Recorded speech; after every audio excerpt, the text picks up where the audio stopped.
30 a 34.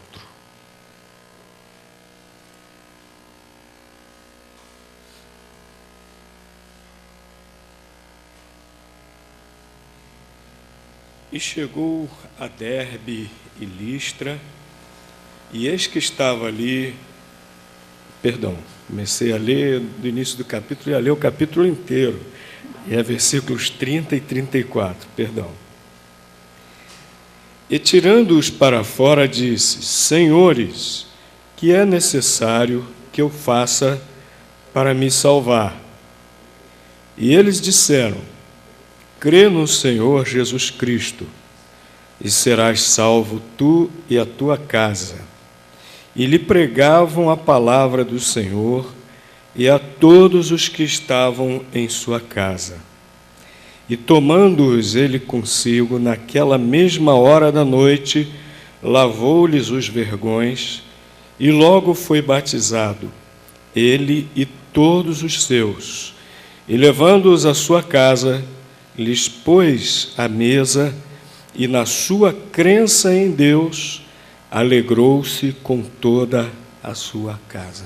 Podem sentar, irmãos.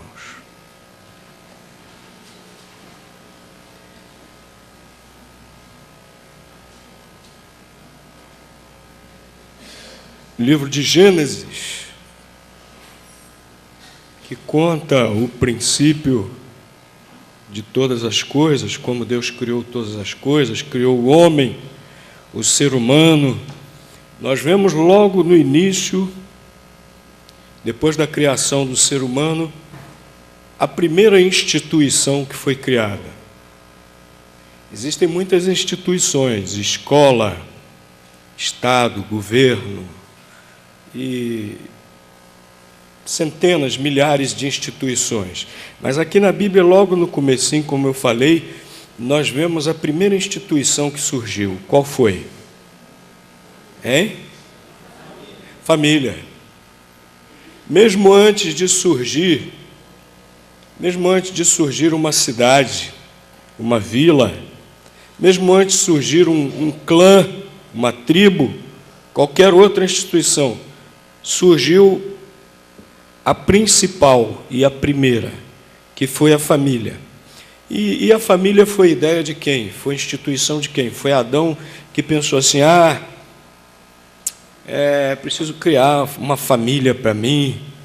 Família vai ser um negócio muito bom, vai ser um negócio muito importante, vai ser a base de tudo.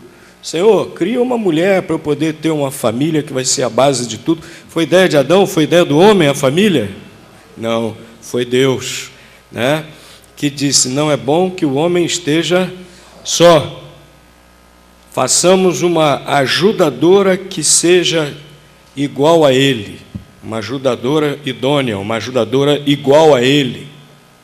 Então, casamento, família, foi plano de Deus para o nosso próprio bem. Família é base de tudo. É interessante, se os irmãos perceberem, há uma decadência geral em quase todas as instituições da sociedade. E isso se expressa em muitas coisas, entre elas a violência crescente. Essa decadência geral na sociedade é produto da decadência da família. O que Deus criou para o bem do ser humano, o próprio ser humano está destruindo. Há estatísticas que dizem que aqui no Brasil, praticamente 50% das famílias já estão afetadas, já estão desintegradas.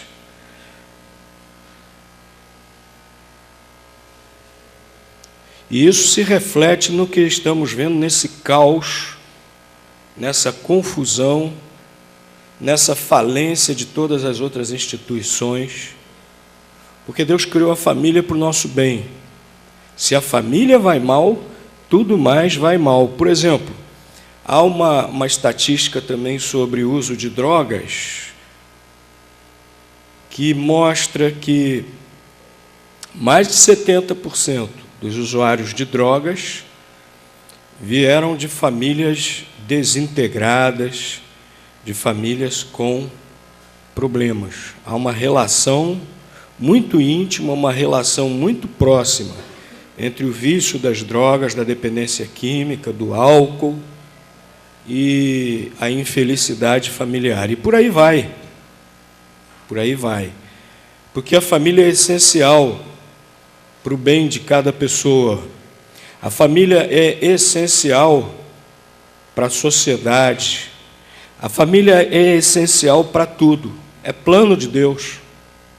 Deus tem grande interesse nas famílias. Deus tem grande interesse nas famílias, porque Deus tem grande interesse pelo ser humano. Deus continua amando, apesar de sermos pecadores, mas Deus continua amando o ser humano.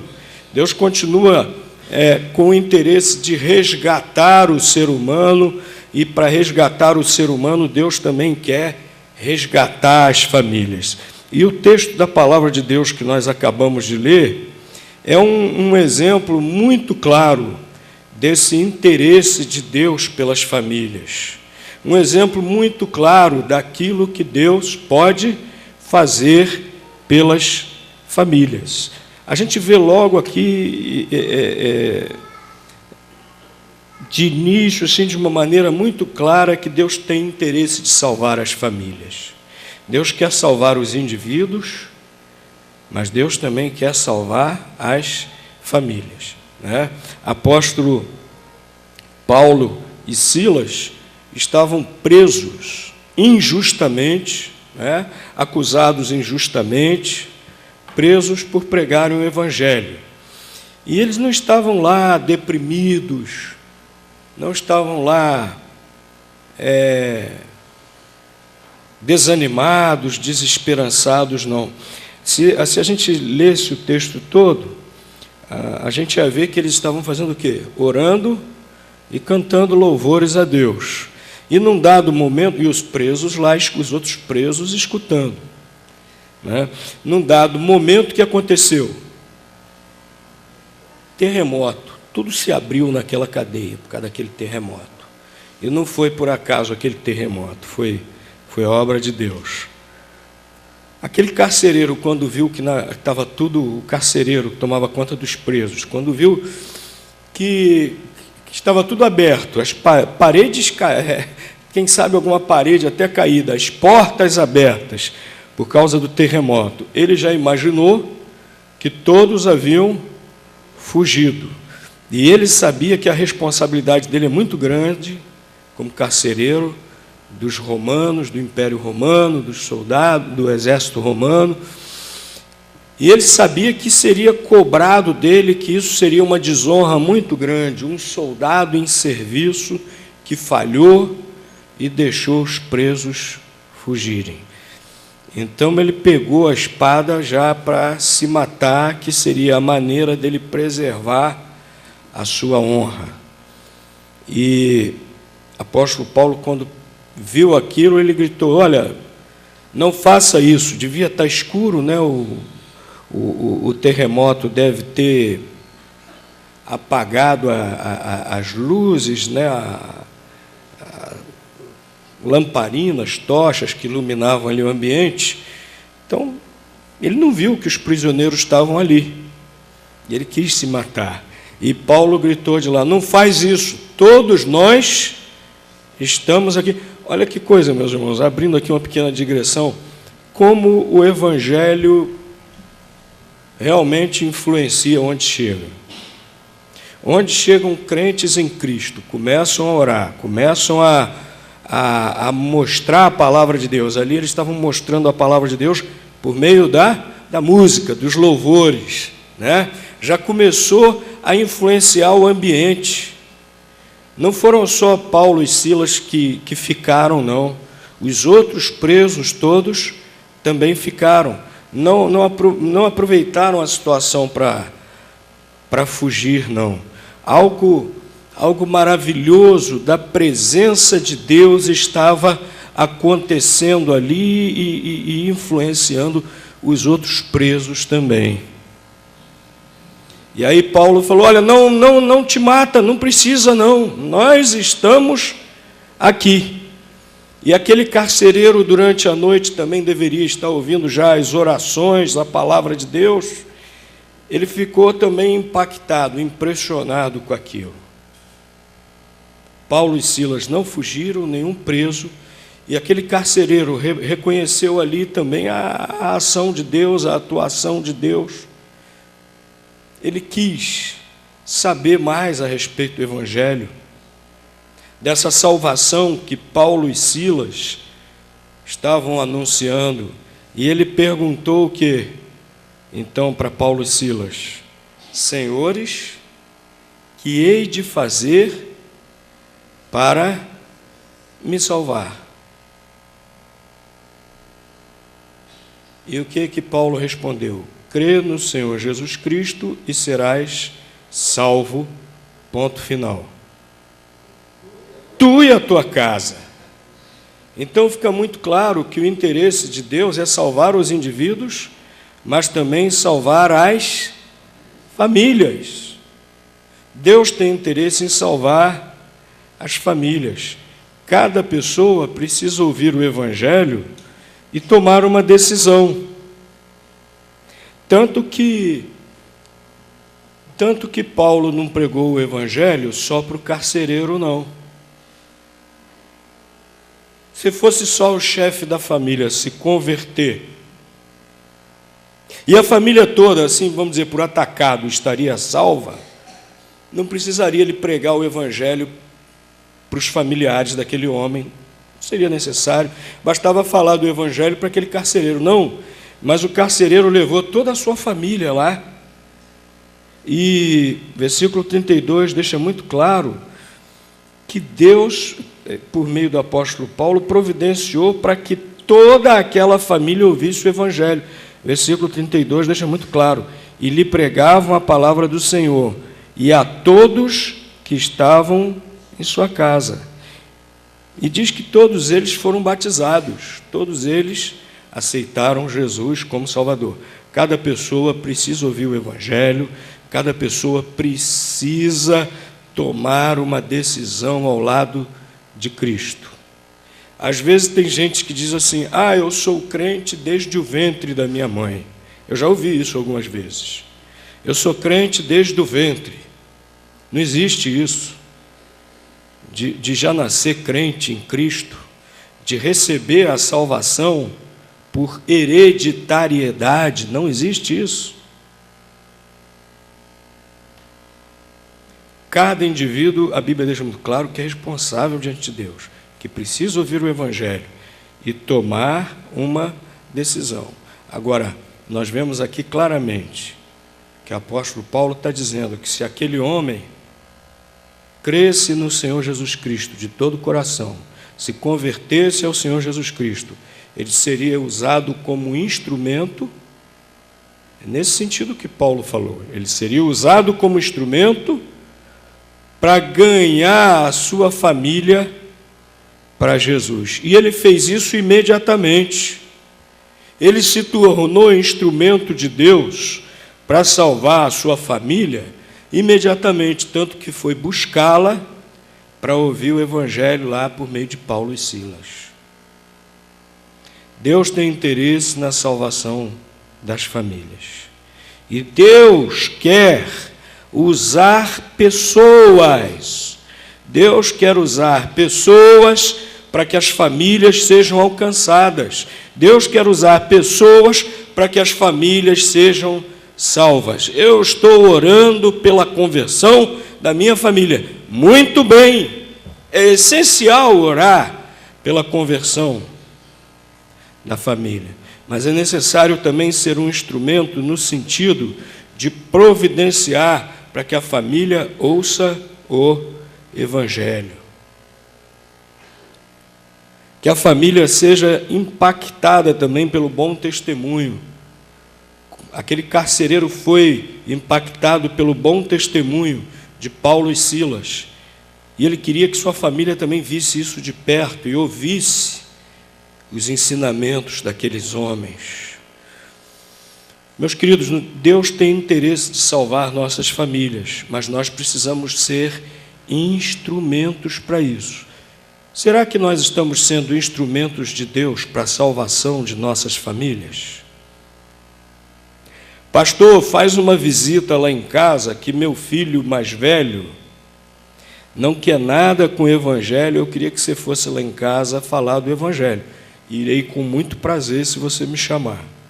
Como alguns têm me chamado, e eu vou. Mas a palavra de Deus deixa muito claro que o instrumento é você.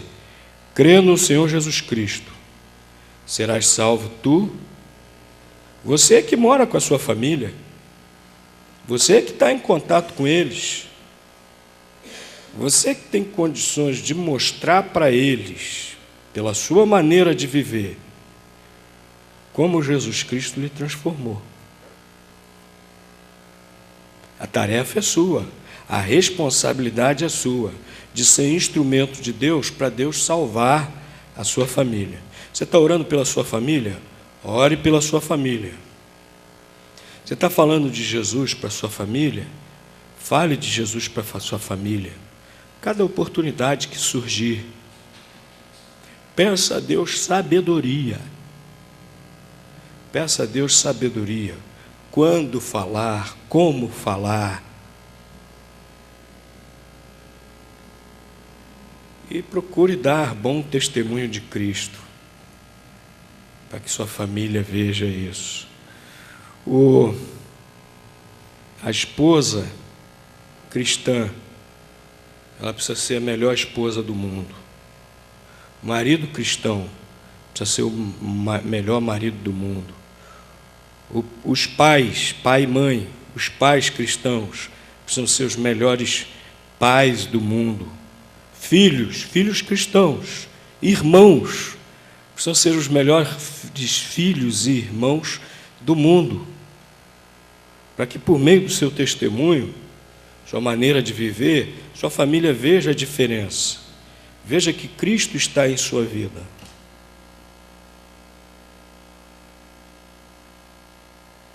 E vejam que o que você está falando, o que nós estamos falando, realmente é realidade. É preciso orar, é preciso falar, é preciso dar testemunho de vida, né? Eu uma vez li a historinha de um garotinho que terminou o culto e foi cumprimentar o pastor na saída. E falou para o pastor: pastor, eu gostaria que o culto nunca acabasse. O pastor ficou todo feliz, todo contente, né? Ficou todo, puxa vida, estou mandando bem, né? Estou fazendo tudo direitinho, né? Até uma criança gosta tanto do culto. Aí o pastor falou assim, talvez querendo que o garotinho massageasse mais o ego, né? Mas por que você não gostaria que o culto acabasse? E aí a resposta foi um balde de água fria no pastor. Ah, pastor, porque aqui na igreja meu pai e minha mãe são tão bonzinhos. Aqui na igreja, na hora do culto, é o único momento que eles não brigam. Será que num lar assim, os filhos irão se converter a Cristo?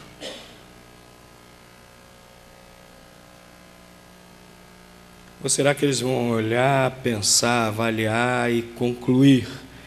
É tudo fachada. Esse negócio de evangelho não funciona nada. Graças a Deus, eu tenho visto muitos crentes, graças a Deus, que têm dado excelente testemunho de Cristo em casa e conseguiram ganhar toda a sua família para Jesus. Graças a Deus, pelo bom testemunho que tantos crentes têm dado. Mas nós devemos ter cuidado. Devemos ter cuidado porque, às vezes, ao invés de dar um bom testemunho, se nós não tivermos cuidado, nós podemos dar um testemunho. A gente tem que deixar a luz de Cristo brilhar em nós, em toda parte, principalmente e primeiramente em nossos lares, para que nós possamos levar realmente nossas famílias a Jesus. Deus tem interesse em salvar as nossas famílias. Crê no Senhor Jesus Cristo, serás salvo, tu e a tua casa. Mas Deus também tem interesse em transformar as pessoas. E transformando as pessoas, Ele transforma as famílias, né? A gente vê isso claramente no exemplo desse carcereiro. Carcereiro que açoitava os prisioneiros. E o que ele fez com Paulo e Silas? Lavou os seus vergões. Antes ele açoitou, chicoteou, feriu Paulo e Silas. Agora, aquele carcereiro cuidava, curava. Seu caráter foi transformado completamente. E certamente que o seu caráter transformado seria notado em seu lar. Um homem que antes feria, era um homem que agora, transformado por Cristo, um homem que cuidava, um homem que curava. O que será que nós estamos fazendo em casa? Será que nós estamos ferindo ou curando? O lar tem que ser lugar de cura. Transformados por Cristo, precisamos curar as feridas uns dos outros, principalmente as feridas emocionais, né? O carcereiro estava transformado por Cristo, curando feridas físicas. Mas, meus irmãos, esse mundo é tão cheio de problemas, tão cheio de aflições, o lar tem que ser realmente um lugar de refúgio, onde as feridas sejam curadas. O lar não é lugar de nós ferirmos. O lar é lugar de nós curarmos. Será que transformados por Cristo, nós estamos curando as pessoas? Será que transformados por Cristo, nós estamos fazendo de nossos lares lugar de cura? Precisa ser assim. E por último, meus irmãos, Deus tem interesse em alegrar as famílias. Deus quer salvar as famílias, Deus quer transformar as famílias, Deus quer alegrar as famílias. Olha como é que termina a narrativa dessa história. Depois de curá-los, de lavar os açoites, etc., o carcereiro levou-os para casa, colocaram um jantar lá para Paulo e Silas, e diz que todos estavam naquela família, naquela casa, todos estavam alegres. Por quê? O versículo 34 deixa claro: na sua crença em Deus. A fé em Cristo transforma, a fé em Cristo traz alegria. Eu nunca vi povo mais alegre do que o povo crente. É interessante, sai com um grupo de crentes para ir, por exemplo, numa pizzaria. Olha, é uma risadaria, uma barulhada de risos, semblantes alegres, que por aí, para isso acontecer, o pessoal precisa dar uma calibrada aí com umas cervejas. Crente não precisa disso para estar alegre. E é interessante que a gente passa por problemas, é interessante que nós passamos por aflições desse mundo, mas o Espírito Santo de Deus habita em nós, e Ele restaura a nossa paz. Ele restaura a nossa alegria. Cada um tem o seu temperamento, uns são mais introvertidos, outros mais extrovertidos, uns riem mais, outros riem menos, mas o crente traz dentro de si essa alegria produzida pela sua fé em Cristo. E a família que é alcançada por Deus dessa forma, é uma família que se alegra.